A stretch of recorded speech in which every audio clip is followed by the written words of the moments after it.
पहला सवाल, यूफोरिया क्या होता है? आप कभी किसी स्पोर्ट्स स्टेडियम में गए हैं? कभी आपने देखा है कि वहां लोगों को क्या हो जाता है? वो तावलापन, वो जोश, अपनी टीम से शदीद वफा, दूसरी टीम के लिए शदीद नफरत। आप असल जिंदगी में तो ऐसे नहीं होते। स्टेडियम आपको बदल देता है, स्टेडियम आप पर छा जाता है। आपको ऐसे लगता है जैसे आप किसी बड़ी चीज का हिस्सा हैं, जैसे ये कोई बड़ी हकीकत है। यूफोरिया की ये कैफियत तकरीबन अरबी के एक लफ्ज की तरह है, सहर। आप नहीं होते, आप नॉर्मल नहीं होते, आपके हवास आपके नहीं होते, आप ब्रेन वॉश होते हैं, एक फैन की तरह, और बतौर फैन आप कुछ भी मानने को तैयार होते हैं। दूसरा सवाल, सेलिब्रिटी क्या होता है? फिल्मी सितारे, मौसीकार, खिलाड़ी।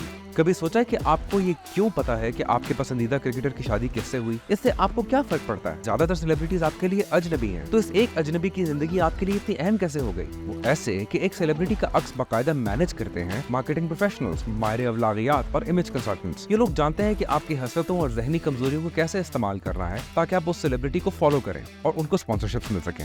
क्या आप वाकई ये समझते हैं कि एक सेलिब्रिटी के लाइफस्टाइल से उसमें किरदार और गहराई पैदा होती है? लेकिन एक फैन ये नहीं देखता। फैन देखना चाहता है कॉन्फिडेंस, करिश्मा, झगड़े, अदाएं, मसाले।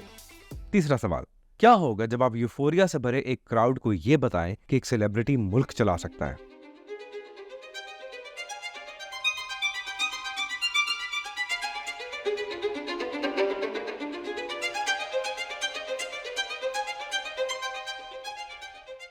लीडरों को वोटर इलेक्ट करते हैं, वोटर मालिक होते हैं। वो एक इलेक्टेड लीडर को नौकरी से निकाल सकते हैं अगर लीडर काम ना करे। एक लीडर में आपको क्या चाहिए? हिकमत, तजर्बा, इस्तकामत, विजन, सलाहियत, जिम्मेदारी, नताइज का एहसास, यानी एक संजीदा लीडर। एक सेलिब्रिटी में आपको क्या चाहिए? कॉन्फिडेंस, करिश्मा, खूबसूरती, एक मजमे को महसूस करने की सलाहियत, यानी एक ख्याली पुलाव। हकीकत में ज्यादातर सेलिब्रिटी संजीदा लोग नहीं होते, उनकी जिंदगी एक चेहरे से दूसरा बनाने तक होती है, इसीलिए तो इसको सेलिब्रिटी लाइफस्टाइल कहते हैं। ये पोस्ट मॉडर्निज्म की एक अंदरूनी खामी है कि हम सेलिब्रिटी को दानिशमंदी और मकबूलियत को सलाहियत समझते हैं। पुराने वक्तों में कोई अहम बात करते वक्त किसी ऐसे गैर संजीदा शख्स को कमरे से बाहर निकाल दिया जाता था। पुराने वक्तों में इज्जतदार खानदान ऐसे गैर संजीदा शख्स को अपनी बेटी का रिश्ता न देते, और ऐसे एक शख्स को सेलेक्टर्स ने पूरा मुल्क दे दिया। हैसियत खात्मे रोज़े क़यामत। इमरान खान अब सिर्फ सेलिब्रिटी नहीं है, वो पाकिस्तान का वजीर आजम है। तो ये मैं आज आपको एक पिक्चर दिखा रहा हूँ। ये अगर आप पिक्चर देखें, मदीना की रियासत, ये गवर्नर हाउसेस में कोई हमारा गवर्नर नहीं रहेगा। मदीना की रियासत, प्राइम मिनिस्टर हाउस, आला किस्म की यूनिवर्सिटी बनाएंगे, तो वो मदीना की रियासत। तो शुरू करूंगा अपने आप से, 2 मुलाजिम रखूंगा, 2 गाड़ियां रखूंगा। मदीना की रियासत, खर्चे अपने कम करेंगे, हम आपको आगाह रखेंगे कि हम कितने अपने खर्चे कम कर रहे हैं। मदीना की रियासत, हर साल 1000 अरब इस मुल्क से चोरी होकर बाहर जाता है। हमने ये पैसा वापस लेके आना है पाकिस्तान में। रियासत मदीना, ये किसी रियासती अमूर को समझने वाले के आइडियाज नहीं है, ये सिर्फ तसव्वुराती ख्वाहिशें हैं जो एक जज्बाती हुजूम को इनकलाबी लगती हैं। एक जमाने में जब उसे कुछ पता नहीं था कि वो क्या कह रहा है, बड़े बड़े लोग समझते थे कि शायद ठीक ही कह रहा होगा, क्योंकि बड़ा आदमी मालूम होता है। लेकिन इस सेलिब्रिटी के बुलबुले में जिंदगी गुजार के उसको ये लगने लगा कि शायद उसके मुंह से जो भी कॉल फॉल निकलता है वो सोना है। वो खुद अपना ही फैन बन गया और हो गया ओवर कॉन्फिडेंट। मैं उसका बड़ा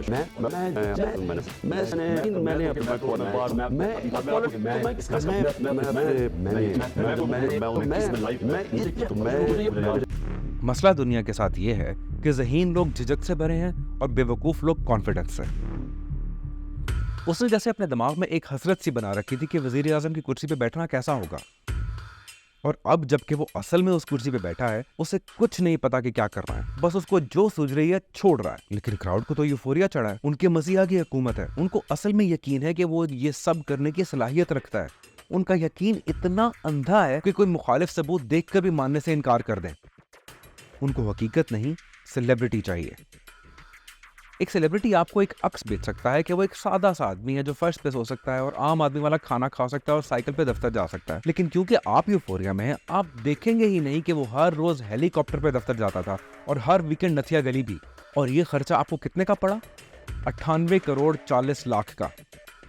2 गाड़ियां रखूंगा। वो मेरी सारी चीजें वो हैं जो गरीब लोगों को ऊपर उठाने के लिए इस वक्त। सोचें एक गैर संजीदा सेलिब्रिटी मईशत कैसे चलाएगा। देसी मुर्गियां उनको अंडे देंगे, बच्चे देंगे, मसलन गाय भैंसे मुर्गियां देंगे, अंडे। मदीना की रियासत हो सकता है IMF के पास जाना पड़े। इमरान खान मर जाएगा लेकिन कभी भीख नहीं मांगे। IMF अब पैसे तब देगा जब हम उनकी शराइत माने। और किसके एवज? पाकिस्तान की तारीख के बुलंद तरीन कर्जे, बुलंद तरीन सूद की शराबें और IMF का मुकम्मल कब्जा स्टेट बैंक ऑफ पाकिस्तान पे। State bank of Pakistan amendment bill, state bank को पार्लियामान से अब जवाबदेही नहीं होगा। सेलिब्रिटी साहब को इनकार करने वाले लोग नहीं पसंद, तो जो भी उसको हकीकत बताएगा निकाला जाएगा। Finance ministers, FBR chairman, finance secretaries. और क्योंकि कौम यूफोरिया की कैफियत में है, उसको बस कौम से ये कहने की जरूरत है, आपने घबराना नहीं है, कभी घबराना नहीं है आपने। और वो मान लेंगे कि असल में किसी को समझ नहीं आ रहा कि वो क्या कर रहा है। कि हर चीज अब महंगी होने लगी है। महंगाई बुलंद तरीन सतह तक भी बढ़ जाए, वो फिर भी यही समझेंगे कि वो तो कुछ सही कर रहा होगा और ये तो बस तरक्की की वो कीमत है जो हमने देनी है। असल में उसको खुद भी समझ नहीं थी कि वो क्या कर रहा है। उसके पास कोई प्लान कभी था ही नहीं। घबराना नहीं। ये यूफोरिया कौम में मुसलसल और बाकायदा कायम रखने के लिए एक नफ्सियाती खेल खेला जाता है, जिसके लिए सोशल मीडिया और मेन स्ट्रीम मीडिया इस्तेमाल होता है। जो सोशल मीडिया ये तो तहरीक इंसाफ का सबसे बड़ा वेपन था। आज अरसलान मैंने आपको फॉरवर्ड किया हुआ आर्टिकल, वो जरूर इन सबको वायरल करें। अच्छा, अरसलान मुझे और बरा है ना, उसके बारे में बहुत इन्होंने गंद उड़ाना है। वो भी आपने लिंक कर देना है कि हमें पता है कि ये गद्दार कौन कर रहा है। मुस्बत रिपोर्टिंग के नाम पे उसकी हर बेवकूफ़ी को एक हीरो की कमाल अदा बना के पेश किया जाता है। एक सेलिब्रिटी को ज्यादा ताकत मिल जाए तो क्या होता है? उसका रवैया एक मुतकब्बिर, खुद पसंद और बिगड़े हुए बच्चे की तरह हो जाता है। एक बस मुझे इंटरप्ट नहीं करना, ओके?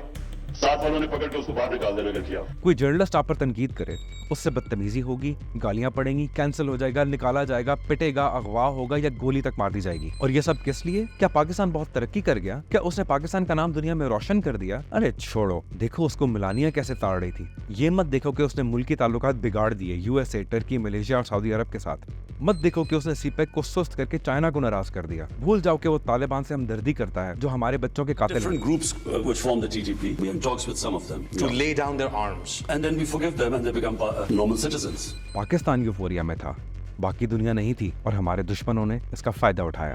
370 तो आज ये रुकावट हमेशा के लिए दूर। पाकिस्तान की शहरग कश्मीर आधा चला गया जब वो आप सबको अमेरिका से वापसी पे ये कह रहा था कि मुझे ऐसा लगा कि मैं वर्ल्ड कप जीत के आ रहा हूँ। बस ये देखो कैसे उसे किसी करप्ट सियासतदान के खिलाफ सबूत की जरूरत नहीं है, जेल में फेंक दिया जाए, क्योंकि अगर इमरान खान और सोशल मीडिया कह रहे हैं कि वो मुजरिम है तो बिल्कुल होंगे। रहो यूफोरिया में, मत देखो उसे, उसकी बीवी और उसकी सहेली को जो जल्दी जल्दी तोशा खाना के तोहफे बेच के उसकी जाती दौलत बढ़ा रहे हैं। मत देखो वो काम जो वो मलिक रियाज के लिए कर रहा है और बदले में जमीन डोनेशन मिल रहा है। मत देखो कि कैसे उसने और उसकी साथियों ने पाकिस्तान की तारीख की एक अरब तरीन हुकूमत बना दी। सेलिब्रिटी देखो, हकीकत नहीं। हजरत उमर रजी अल्लाह ताला खलीफा हुआ, एक आम आदमी खड़ा होकर पूछता है, क्या बताएं जनाब आपने ये कपड़े किधर से लिए, किधर से पैसा आया? मैं अपनी घड़ी बेचूं, उसके ऊपर ही शोर मच गया है। मेरी जाती घड़ी है, मैं उसे बेचूं, मैं जो मर्जी करूं उसे। ये है आपका सादिक और अमीन। मेरे गिर्द कुछ अरबपति ATM के तौर पे दे दो तो मैं भी इस मुल्क का सबसे बड़ा सादिक और अमीन बन जाऊंगा। सेलेक्टर्स भी किसी को औकाफ की कहानी में रह रहे थे। जो जनरल बाजवा है ये सबसे ज्यादा न्यूट्रल और प्रो डेमोक्रेटिक जनरल है। आप किसी मैकेनिक से सर्जरी नहीं करवाते, किसी सर्जन को जंग लड़ने नहीं भेजते थे, लेकिन उन्होंने एक प्लेबॉय सेलिब्रिटी बनावटी लीडर को एक मुल्क चलाने के लिए दे दिया। मेरी अगर ट्रिपल PhD है वो स्पोर्ट्स के अंदर है। लेकिन रियासत के कुछ बड़ों को इसके आने के चंद महीनों में ही समझ आ गई थी कि एक बहुत बड़ी गलती हो गई है, लेकिन तब बहुत देर हो चुकी थी। जिन बोतल से बाहर आ चुका था। उन्होंने सेलिब्रिटी शोहरत की एक बला तख्लीक कर दी थी जिसके पास ना कोई रियासती सलाहियत थी और ना नताइज की कोई परवाह।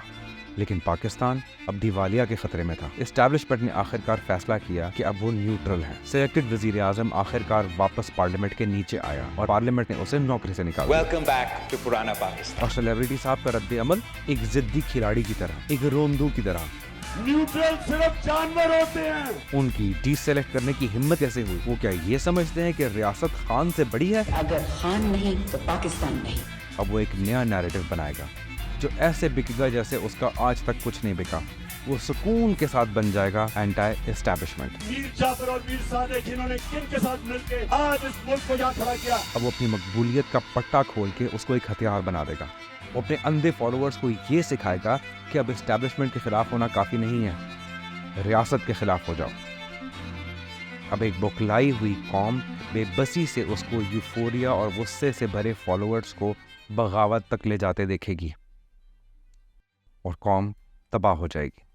कौम की तबाही के बुनियादी गाइड की दूसरी किस्त देखने का शुक्रिया। तो मैं इसलिए नहीं आया था कि टमाटर की क्या कीमत है और आलू की क्या कीमत है। अगली किस्त में हम ये देखेंगे कि उसने कैसे अपने फैंस को उकसा के उनसे गद्दारी के काम करवाए और हम इस तबाही की वजूहात और जड़ों पर से पर्दा उठाएंगे।